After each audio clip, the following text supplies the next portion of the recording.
The meeting here in Sochi took in the full range of current international issues, but it seemed that there were two or three key topics which topped the agenda here, all focused around the same idea of global security.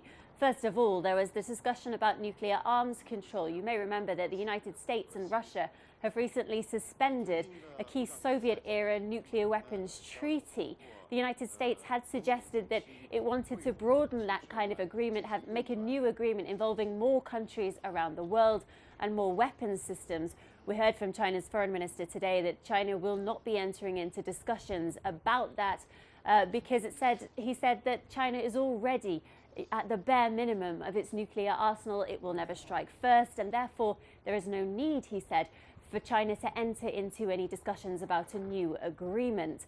Secondly, and also on the issue of nuclear weapons, there was the discussion around the Korean Peninsula and denuclearization there. Russia and China both on the same page regarding that, they said, and Russia's Foreign Minister Sergei Lavrov suggested that there could be a possibility of three-way talks between Russia, China and the United States on what to do next with the Korean Peninsula. And finally, there was the issue of the Iran nuclear deal, which has also been in the headlines over the last few days.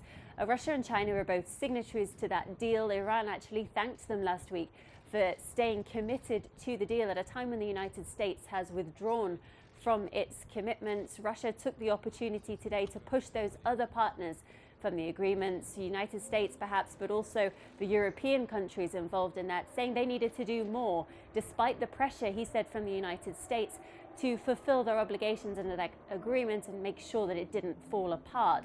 So lots about global security there, lots of warning signs for the future of the world. But there was also a big focus on the positive relationship as they see it between Russia and China. The Foreign Minister Wang Yi said that the relationship between Russia and China could even be seen as a role model or an example to the rest of the international community. Lucy Taylor, CGTN, Sochi in Russia.